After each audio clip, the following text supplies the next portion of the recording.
Bonjour à tous et à toutes, bienvenue dans cette nouvelle vidéo où on va parler d'une question qui revient systématiquement, soit dans mes commentaires YouTube, soit dans mes messages sur Instagram, soit sur Facebook. D'ailleurs, n'hésitez vraiment surtout pas à me poser des questions sur ces différentes plateformes. J'y réponds vraiment avec plaisir, je suis là pour ça, cette vidéo, cette chaîne est là pour ça. Vraiment, si vous avez des questions, posez-les-moi directement. Je réponds avec mon expérience. Pour ceux qui ne savent pas, je suis allé faire pas mal de séjours linguistiques. Je suis allé en Allemagne faire un Erasmus de 6 mois. Je suis parti aux États-Unis, à New York, faire un séjour linguistique. Je suis parti à Brighton faire un séjour linguistique. Là, je reviens de 2 semaines à Eastbourne où j'ai accompagné des jeunes qui partaient en séjour linguistique, des jeunes de 12 à 16 ans. Je suis allé à Malte en séjour linguistique. Après, j'ai visité aussi des écoles à Miami, à Londres. Donc vraiment, n'hésitez pas à me poser des questions. Je suis là pour y répondre.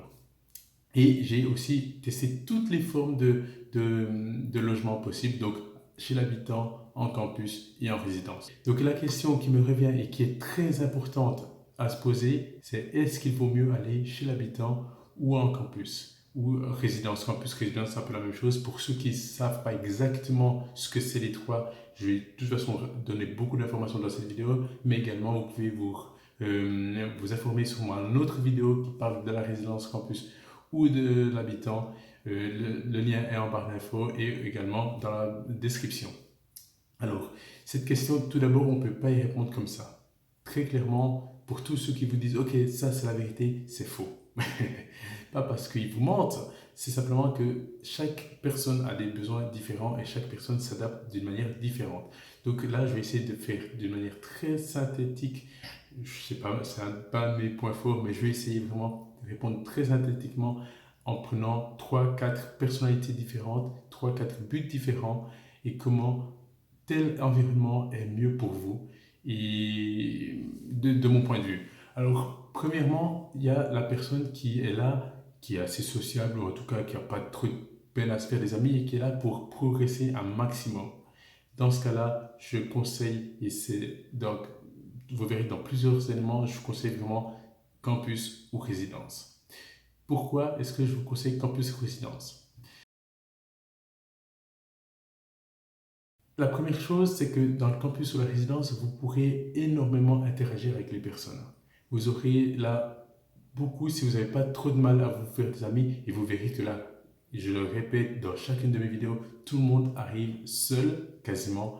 Ça veut dire que tout le monde a envie de se faire des amis. Il y a très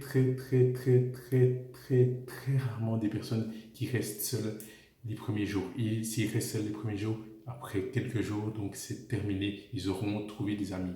Donc pour les personnes qui n'ont pas de problème, ou pas trop de problèmes, des personnes normales quoi, qui veulent partir en séjour linguistique, la résidence ou le campus c'est top parce que vous pourrez avoir beaucoup d'interactions, vous aurez des personnes du monde entier qui viennent de Turquie, du Brésil, de Chine, du Japon, de France, d'Italie, d'Espagne, etc. Des personnes qui sont là, ils auront des milliards de choses à vous raconter, vous aurez des milliards de choses à vous raconter, à leur raconter également, les traditions, etc. Tout ce qui fait les particularités de chaque pays. Donc tout ça, vous aurez énormément l'occasion d'en parler, de les aborder, etc. Et un des grands points forts de ça, c'est que plus vous aurez d'amis, plus vous parlerez avec des personnes, plus vous progresserez. Donc là, c'est vraiment le top. Certes, ils n'auront pas un anglais parfait, hein, parce qu'ils sont là pour apprendre comme vous. Donc, certains auront beaucoup de peine à parler, d'autres un peu moins, etc. Mais vous parlerez d'une manière très naturelle parce que vous ne vous sentirez pas, comment je peux dire ça, vous ne vous sentirez pas sous pression. Parce que là, les personnes, vous saurez qu'ils sont là pour progresser également. Ils n'ont pas un anglais parfait. Vous arriverez à les comprendre aussi plus facilement parce qu'ils ont certes un accent prononcé, mais ils parleront avec des mots simples, avec des constructions simples et vous pourrez parler parce que c'est là où vous apprendrez énormément l'anglais. C'est en parlant un maximum. Et ça, c'est ce que je conseille pour les personnes qui ont un niveau, on va dire, débutant à intermédiaire. C'est le meilleur moyen pour progresser. C'est que là, vous pourrez parler un maximum parce que les cours, ça reste des cours. C'est des règles de grammaire, que ce soit enseigné à Paris, à Nantes ou à New York, ça reste des règles de grammaire. Vous n'aurez pas beaucoup plus de facilité à les apprendre sur place que ici. Par contre, sur place qu'ici en Europe ou peu importe où vous êtes. Par contre, la grosse différence, c'est à l'extérieur des cours. C'est là où vous utiliserez ce que vous aurez appris en classe. C'est là où vous direz, ok, cette règle de grammaire, même si dans votre tête, elle aura été un petit peu brumeuse, vous l'entendrez de 3 4 manières différentes, de 3 4 personnes différentes, et vous l'utiliserez, le mode vocabulaire, je sais pas, le four, peu importe, etc. Vous l'entendrez, vous l'utiliserez, c'est là où c'est bien, parce que en classe, c'est pas des conversations naturelles généralement qu'on a, c'est pas un environnement naturel, mais c'est quand on parle avec nos amis, quand on a envie de se faire des amis, que l'on progressera. Et pour ça, la résidence et le campus, c'est le top.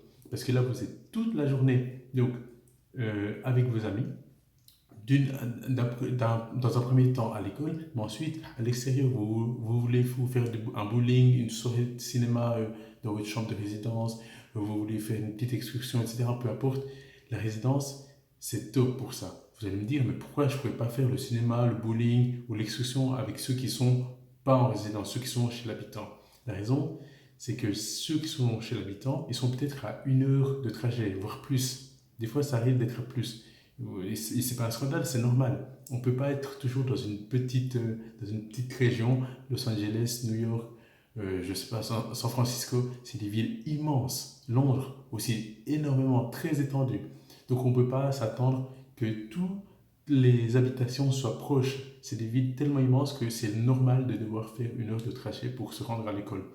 Et ce qui veut dire que quand vous arrivez vous terminez les cours peut-être à 15 h, 14 h, peu importe, vous terminez les cours, peut-être 16 h, vous avez soit la possibilité de rester en ville, où là vous pouvez faire des activités, mais si vous devez manger, si vous devez retourner aller manger, ce qui est assez probable, vous devrez faire 1 heure de trajet pour aller à votre logement.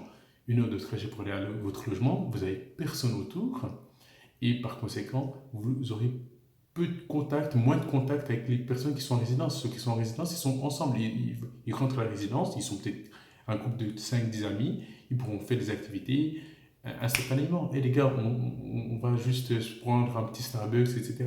Ils sortent, ils sont tranquilles. Ceux qui sont à l'habitant, là, ils sont séparés. On verra qu'il y aura quand même des grands points forts avec avec l'habitant. Mais là, il faut quand même bien se rendre compte que ceux qui sont chez l'habitant, ils sont séparés. Ils ont peut-être une autre personne qui habite avec eux, ok, mais c'est à peu près tout. Et l'habitant, hein, évidemment. Donc ça, c'est quand même quelque chose d'important à prendre en compte. Et ceux qui ont cette capacité, enfin, qui ont cette envie de parler un maximum avec des amis, etc., la résidence, le campus, qui sont similaires, donc c'est mieux pour ça.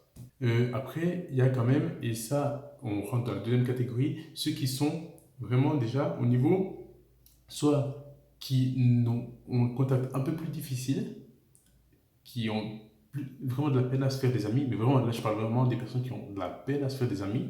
Il n'y a pas de mal, ça, c'est normal, hein. On est tous différents. Et le deuxième, c'est les personnes qui veulent vraiment progresser, mais d'une manière particulière, précise. C'est pas qu'ils veulent progresser parce qu'ils sont au niveau A1, A2, B1. C'est les personnes qui sont déjà, je pense, au niveau, là, il faut être B2, je dirais. Et là, les personnes à ce niveau-là, B2, ils vont vraiment progresser. Ou les personnes qui sont timides et qui sont plus réservées, là, ils vont aussi progresser en étant chez l'habitant. Pourquoi? Parce que chez l'habitant, quand l'habitant a le temps, parce que ça ne veut pas dire qu'il a le temps, hein, parce que certains habitants, et ça arrive fréquemment quand même, faut le savoir, ils n'ont pas forcément le temps de s'occuper de chacun de leurs élèves. Ils ont peut-être toutes les semaines un nouvel étudiant, toute l'année, il y a 52 semaines dans l'année, ils ne vont pas forcément toujours passer énormément de temps avec chacun des étudiants. Mais malgré tout, si l'habitant a le temps et l'énergie de parler avec vous, là, vous allez énormément progresser sur les petits détails qui font la différence. C'est la différence entre parler anglais d'une manière intelligible, on comprend ce qu'on veut dire, on comprend le sens des phrases, euh, on comprend une discussion, et parler d'une manière parfaitement la langue. C'est-à-dire que lorsqu'on parle en français, si je parle moi je veux demain aller maison avec ami, très clairement, on comprend ce qu'on veut dire. Mais par contre, si on veut parler parfaitement, là, le mieux c'est d'être chez l'habitant parce qu'eux, ils parlent l'anglais parfait. Ils parlent l'anglais, accent, peu importe, on va éviter ce débat-là, mais il parle l'accent avec les petits mots, les petites connotations, les petites conjonctions, les petits mots qui font la différence et qui font que vous parlez parfaitement l'anglais. Donc là, c'est bien. Et pour ceux qui sont timides, ce qui est bien, c'est que l'habitant, là, il aura l'habitude, généralement, d'avoir des personnes. Donc il arrivera plus facilement à engager la conversation et petit à petit, vous vous sentirez plus à l'aise aussi avec une personne qui a l'habitude, peut-être. Donc ça, c'est quand même un élément important. Et pour ceux qui sont aussi timides, eh ben, ils n'auront pas cette pression de devoir se faire des amis en classe ou en dehors de la classe. Ils pourront rentrer à la maison et malgré tout progresser en parlant avec l'habitant. Et le dernier élément que je trouve important, c'est pour ceux qui veulent découvrir les petits types, les petites traditions, vraiment découvrir comment, par exemple, un Américain vit. Ben, on ne va pas le découvrir en vivant avec un Saoudien ou avec un Belge. Même si on parle en anglais, etc., il ne va pas vous apprendre les traditions anglaises, américaines. Non, si vous êtes chez l'habitant aux États-Unis et que là, il y aura beaucoup plus de possibilités pour vous de comprendre ce qu'est l'Amérique, comprendre les habitants, etc., leurs traditions. Donc ça, c'est aussi top pour découvrir la culture d'un pays, vivre chez l'habitant. Il n'y a rien de mieux. Vraiment, il n'y a rien de mieux, c'est top.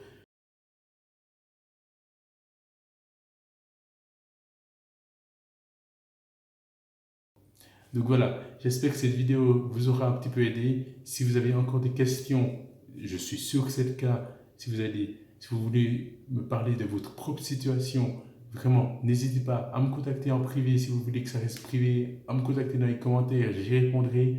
Moi, je vous dis à la prochaine pour une nouvelle vidéo. Salut, ciao, bye bye.